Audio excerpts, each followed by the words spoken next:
This is Mike Wardia, and you are watching the Break It Down show.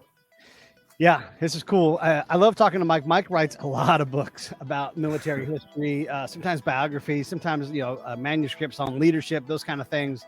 And so this latest one is real interesting, very akin to the rifle. If you guys have watched the show and you know about Andrew's book, basically he's got these firsthand accounts of what happened to different warriors in World War II, and as you note in the book write up, at least on Amazon, that 100 or so or more veterans from World War II die every day. So this history is literally dying out right now. And then Right. quick on the heels of that is Korea. So I guess my opening question to you, Mike, is um, why don't we care as much about Korea? Like, why do we still, all these years later, and it's important to get the World War II story, why aren't we as focused on the Korea War story? It's like sort of the forgotten war. Right. And I really think that that is a function of where it falls in the timeline because Korea is sandwiched between World War II and Vietnam. And on one side of the spectrum, you have World War II, which was the greatest conflict in human history, and everyone was on board with the mission. And then on the other side of the bookend, you had Vietnam, with incredibly divisive war. And, then not only was it such a controversial war, but when a lot of those veterans came back home, they were castigated and they were spat upon. And it really left a bitter taste in America's collective soul.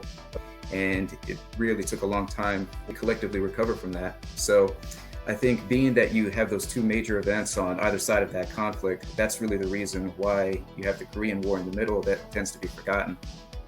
Yeah, and it's a shame because there's, that form of warfare was still active, and Hmm. there's all kinds of Medal of Honor winners from that fight. And, Right.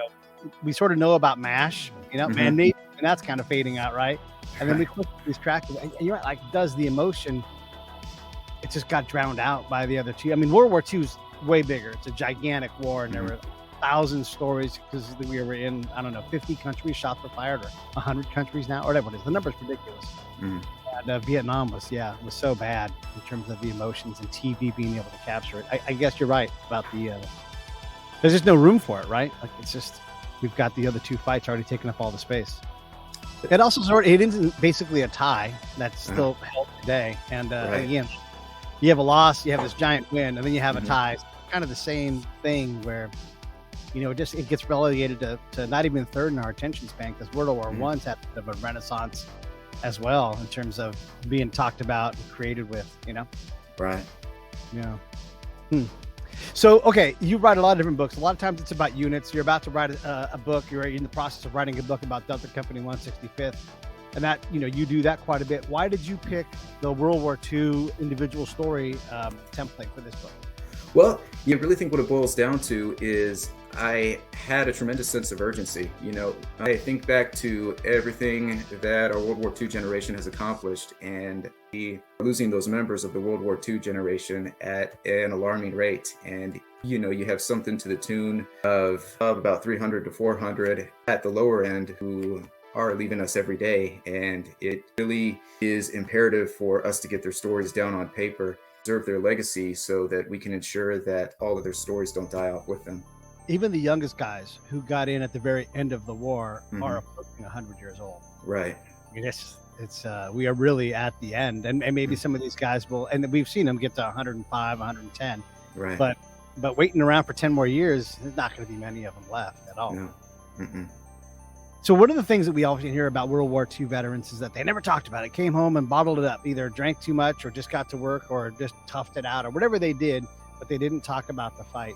How did you approach that problem? Well, what I really wanted to do was I wanted to try and find an inroad somehow. I wanted to try and collect as many firsthand stories from World War II veterans as I could, and also try to find as many of them as I could who were still living.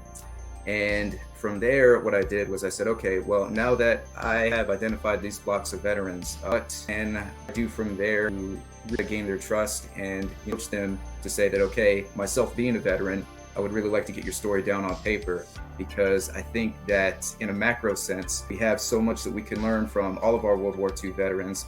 And I really would like your story to be put down on paper so that some of our future generations can benefit from it. So that really was the first tack that I took. And, also I consider it a blessing that I live here in the Twin Cities of Minnesota, because there's an organization up here that's called the World War II Roundtable. Every single month at the Minnesota History Center, they have a roundtable event where they have World War II veterans come to speak. And these are World War II veterans who not only live in the Twin Cities area, but also live in other places. They fly them in and they share all of their experiences. A lot of those oral histories are subsequently recorded, and they're shared as part of their academic and school outreach program to show all the school children ages 5 to 18, hey, this is what earlier generations have accomplished. And these were everyday normal people just like you and I, who, when they were confronted with a challenge, ended up rising to the occasion. They were able to defeat a qualitatively evil force that was trying to run roughshod over the world. Yeah. We often package World War II into very specific things. D-Day, Battle of the Bulge, right? The War in the Pacific, Right. But one of the guys and we're trying to have him back on, but Woody is, gosh, if he's not 100 years old, he's 99, and he's the last, I think he's the last surviving Medal of Honor winner from the entire conflict. And he was on Iwo Jima, and so that's where we focus our efforts. Right. But he also was part of the Marine units that liberated Guam, which is still a day that's celebrated on Guam. The I don't know if they call it Liberation Day or whatever it is, but Woody and his crew were part of that fighting force that came on and ended the horrible Japanese occupation. We don't even think about Remembrance Day. I think that's what they call it. Because there are just so many of these things, we kind of just package it into. Then there was Iwo Jima. Maybe we talk about Saipan, and then then we drop some atomic bombs, and then game over. We've simplified it very much, but in reality, Tarawa. I mean, there are so many. Oh my gosh, New Caledonia, all these really, really hard fights, and I would imagine that for a lot of these fights, there aren't a whole lot of firsthand reports left. And then what about the folks who were in support of guys going forward? Did you grab any of those stories? Because that also has to be, really compelling information. Like when you look at okay, yeah, the guys on the front line, but I'm the guy that was able to do the thing that allowed this, all these other back channel things that would give these guys because you're desperate as a support guy. You're desperate to give those guys in the front line exactly what they need and to find any answer for their problem, Exactly. And that was really part of the spirit that I wanted to capture within the pages of the book.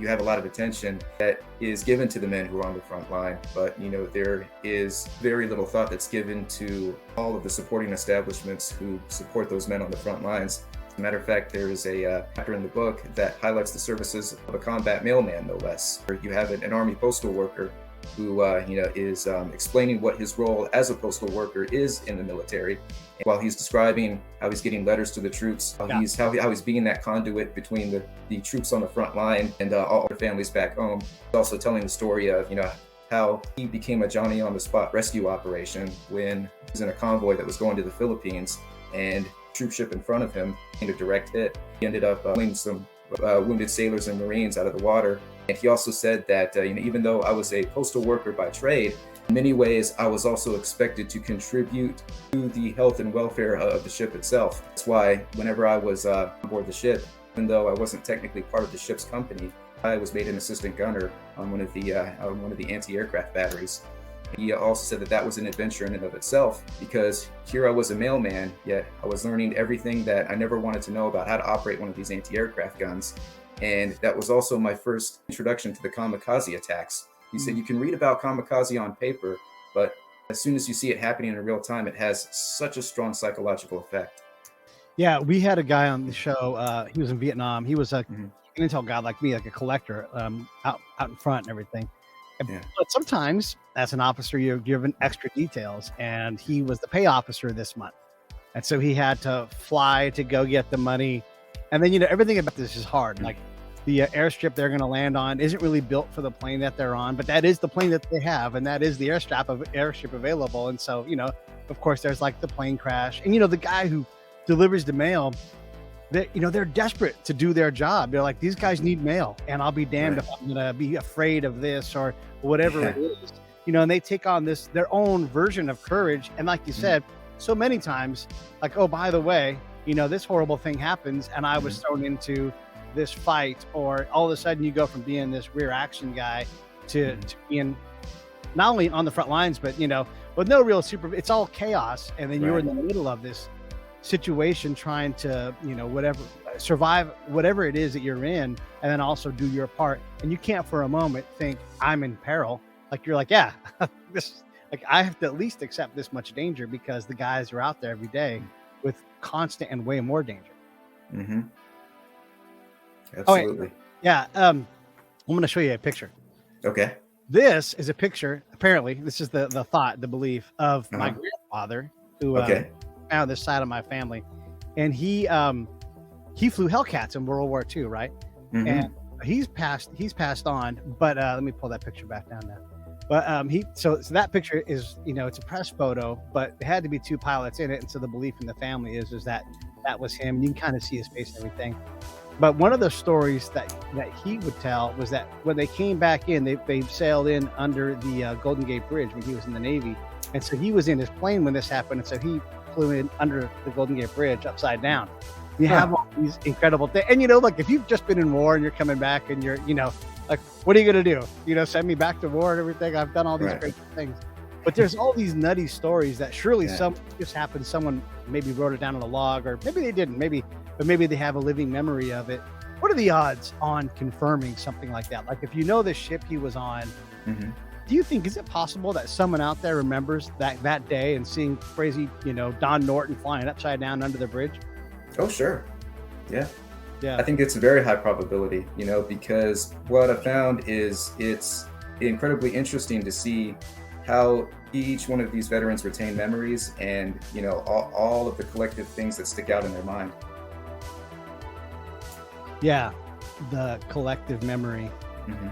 And even if it isn't real, or you can't confirm it, it sure seems like something that, we all would be either like cheering when the guy does it or whatever. Right. You could even see a captain of the ship being like, Right. yeah, that's fine. Tomorrow that won't be okay, but today Right. it's Yeah. all right. I know. And it Uh, makes for some great color commentary. Oh, for sure, for sure. Yeah. What story shocked you the most of all? Let's the ones? see. Let's see. I got to tell you, Pete, the one that really shocked me the most was the story about Commando Kelly. And for the viewers out there who are unfamiliar with that name, go ahead and fill them in. The story about Commando Kelly is one that I really think is equal parts triumph and tragedy. Because on the one hand, you had a guy who was the very first Medal of Honor to come out of the European theater. And what he did in combat was really just nothing short of amazing. I mean, Rambo has nothing on this guy. And if you are to take a look at any number of the photo montages that he is a part of, what you really see is like, wow, I mean, this guy has a completely unassuming appearance to him. He really doesn't look like the stereotypical Hollywood depiction of what a tough guy should be. Right. But everything that he accomplished, I mean, oh my God, it really is something that would have come out of a movie script. Yeah. And for him to hold off almost single-handedly an entire German assault force in the manner that he did, he picks up one bar rifle, he fires that until it runs out of ammunition, and then he picks up another bar rifle, fires that until it runs out of ammo, then he picks up a bazooka, fires off a few rounds of that, and he's doing this all from the confines of a house in Italy that his unit has occupied. And then when he runs out of when he runs out of bazooka rounds, yeah, he takes up these mortar rounds, and he said, you know what? I don't really need a mortar tube in order to use these. He just taps it on the windowsill, which activates the charge, and then he starts throwing that out the window to the Germans. And then he goes down to the basement of the house so he can get a good line of sight to start picking off German snipers. And for him to pull all that off, you would think that it would be the start of a tremendous military career. And if he doesn't stay in the military, he would be able to parlay all of that success in the military into a successful civilian career. But, tragically, that just wasn't the case. Because when he came back, he really seemed to, one, not be able to catch a break, and two, not be able to effectively cope and wrestle with the demons that from his overseas tour. He got out, he had all the fanfare, and he was part of the big public relations tours to get people to try more war bonds. And he goes home to his native Pittsburgh, and at that point he decides, well, you know what, I really think I want to try my hand at being an entrepreneur. So he opens up a service station, and it's incredibly successful for its first 2 years until it becomes the victim of an armed robbery. So that pretty much evaporates his business at that point. And if that's not enough of a tragedy to withstand, his first wife comes down with cancer, and he pours almost every bit of his finances into trying to keep her alive. But tragically, 2 years later, she passes away. And it seems that he is at a low ebb until the summer of 1952, when Eisenhower is going to kick off his campaign. And because he's touring around the country at all these different campaign stops, Ike says, well, you know what? I think a very good person to have on the campaign trail with me is the very same man that I gave the Medal of Honor to back in Europe, the first Medal of Honor to come out of European theater, where I was the Allied commander. So he puts Commando Kelly on the campaign tour with him, and in a roundabout way, he ends up securing him a job with the highway department in the state of Kentucky. And he remarries. He seems that he's going to have a very stable life at this point.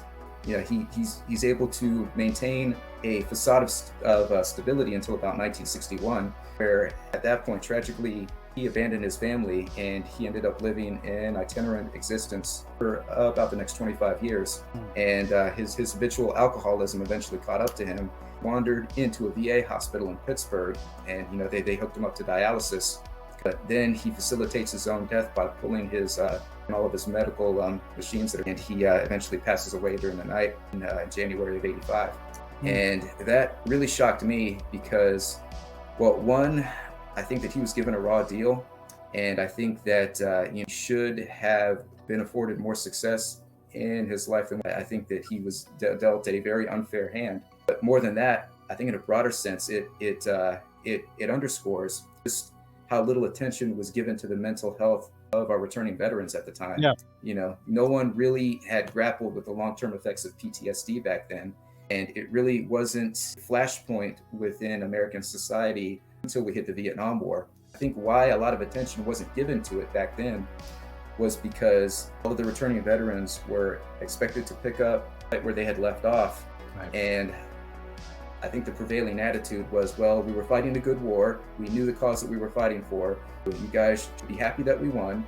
And you should take solace in the fact that we have achieved victory against all of the evil forces of fascism. And you can get back to your normal lives, and you can cash in any number of these GI Bill benefits. But it really became a ticking time bomb for a lot of our World War II veterans because they didn't have that support structure there to help integrate them back into society. And it is a night and day difference from all of these support mechanisms that we have now. It really serves as a clarion call that, hey, heroes like this and how his story ultimately folded out, that is the exact reason why we need all of these mental health assets in place. Yeah. We should definitely take a moment here and just talk about this, because part of what I do is Save the Brave. Everybody's looking to Save the Brave. We're a charity that is trying to end veteran suicide. And then when the inevitable still happens, how do you support these families that have to soldier on, if you will, and get through these times? So how do we do that? And there's a bit of a misnomer that we think we'll say, hey, reach out. Well, I'm saying fuck that. It's on us as a community, everybody, and not just the veteran community, but people. And you reach out to all of your people that you care about. Spend time doing this. And I posted this on Facebook or on LinkedIn. Someone was talking about the recent SEAL that had died by suicide. And it was like, well, we wished he would have reached out. Yeah, but when you're fighting for your life, if you're drowning, you're like, hey, right before you die, if you would, just reach out, and then I'll be there, And you may not be able to, you have to be comfortable with the fact that you may not even be able to save that person because they're in such peril. So let's understand that. And let's not put the responsibility on them to reach out. They're likely fighting as hard as they can right now today. And they're just going down, down, down. And some of those folks are able to self-arrest. I've been able to pretty much, ensure my safety indefinitely, but I felt that way where I didn't have value or whatever. And one of the things we know now through a lot of work is that there is a physical response that guys like me who have seen a lot of combat time and struggle with depression and anxiety and all these other things, there's a physical adaptation. There's like a ganglion knot of nerves back here, and that's responsible for like sending the chemicals into your brain that allow you to operate. And so I guess in some ways you could say, instead of this is weakness, like we're just highly adaptable to danger, right? And so our body is adapted to shoot more cortisol than you would normally need, but there's no natural like pruning mechanism in this case. And so you have this brain that activates all the time, and it makes you make poor decisions because you're not actually in the same level of conflict that you were before. So here's this guy, this incredible, fight. By the way, should have been a Medal of Honor, right? Like, hey, great job, Archon. And you're like, yeah. Archon. Or we'll make it an Archon with a V device. So. All right, we'll give you a V. We're going to downgrade it to, you're like, oh God. There's so many of those stories too. But yeah, if he gets the Medal of Honor, he's part of that club. And I'm not saying it's a guaranteed like income for the rest of your life, but you've got this ability to go out and market yourself and be something and have some kind of stability with being in that community. So you don't get into that. You're just the next guy in line. Hey, good job. There's your Archon with the V device. Go home. See you later. And hey, don't forget the GI Bill, So we all as a community, don't put it on the person who's suffering. Like if you've got cancer, like, hey, you got cancer at stage 4, you may or may not make it. Let me know when you need help. Get in there, get involved, everybody. And one of the guys who responded, he's like, yeah, you're right, from time to time. And I'm like, not from time to time. It has to be constant. You have to always be thinking like, how do we care for one another? And way before they get into trouble, like get involved, get together, have fellowship, find purpose, solve problem, whatever it is, put yourself to work on building lives and surrounding people around you that are building lives that matter and support one another. Because then when someone suffers, it's not just one person at the last second reaching out saying, I think I might die today. It's like, hey, I've gotten better because I've gotten the help. How us veterans are, Mike, we're stubborn. We don't want to go get help. We don't want to accept the weakness. You don't want to have to go to a head shrinker or whatever. Right. But you'll sure as hell drink a bunch of creatine, take a bunch of off the shelf supplements to make your body big and strong, and go to the gym all the time. Same attitude for your nugget. You got to go out and take care of that thing and be driven about it. Yeah. I'm going to get off my soapbox here in a second, but yeah, go ahead. Well, thank God we have all the support systems in place today. Now, right. It's such a difference. The other thing, and I should say this, I'm going to start promoting this.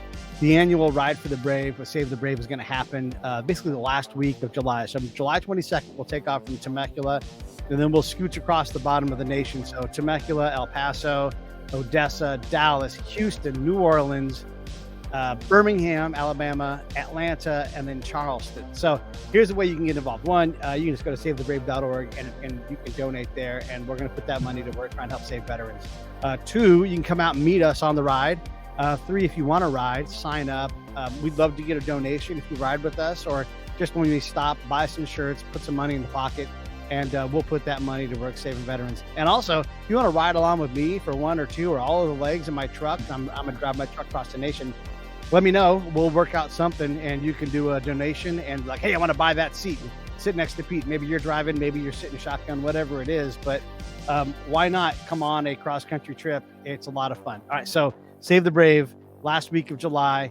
Hit me up, peterbreakitdownshow.com. Let me know how you want to get involved. If you got some other idea, we're open to it. Let me know what we can do to get you involved and help invest in trying to save veterans' lives, because as Mike's story illustrates, there's a lot of folks out there that need a little bit of help, and we can do a lot of good with that stuff. So, all right, that's the most shocking. What story didn't make the book that you're like, damn, I wish I had more space in the book to put that in? Well, that actually dovetails into what my plans are for an anthology series for the Combat Diaries, because what I wanted to do with this first book was get the first in a series of books that I'm writing about World War II. And, there's going to be a Combat Diaries Volume 2, 3, and 4. And as far as stories that I had with the idea of putting in Volume 1, but I would save it for Volume 3, was the Army of Occupation in Japan, because I really wanted to get a good perspective on that. It seems to me that when we typically tell the story of World War II, we tend to focus on what happened at Pearl Harbor, and then we go forward, and the narrative for a lot of us stops after the bombs of Nagasaki. But I noticed that there is a lot less attention given to what a lot of our soldiers experienced while they were in the Army of Occupation.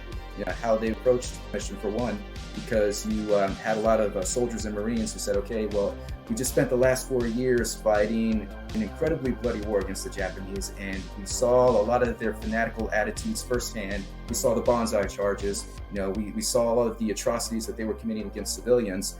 How do we know that they are not going to do the same thing to us, even though we are now an Army of Occupation? And within about the first 3 months on the job, was a complete surprise. They said, wow, how can the Japanese so quickly go from, you know, this horrific enemy that we've been fighting to some of the most pleasant and some of the most cooperative and some of the nicest people that we ever encountered in our entire lives?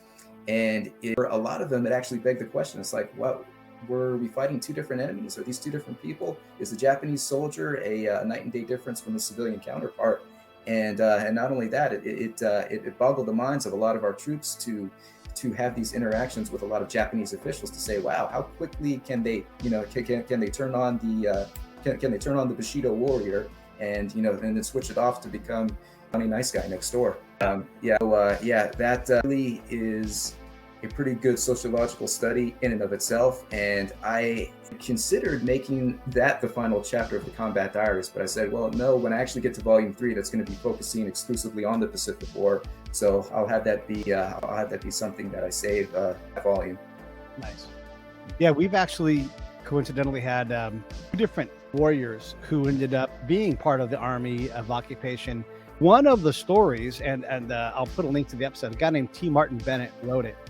And if I have this correct, and I'm on memory here, the guy who was the first guy to fly into Pearl Harbor and hated Americans and bombed the shit out of us for as long as he could, that guy flipped and became an American and loved America by the end of his life. I mean, this dramatic, like he was this, I don't know, I guess you have to call him a zealot, you know, and like absolutely going to do this. And because of how everything went in the years after, there was this great healing. And it did happen that way. One of the survivors of the USS Indy, he's passed on, and his wife just recently passed, but she was from Japan. And one of his jobs post Indy sinking and getting back to the States and figuring everything out was to be part of that occupation army in Japan. And his son has been on the show and actually had T. Martin Bennett and then the other guy on the show. And they talked about this healing that happened.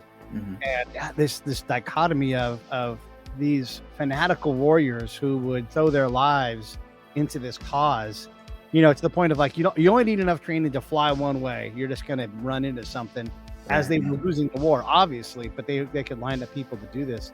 It is a remarkable healing.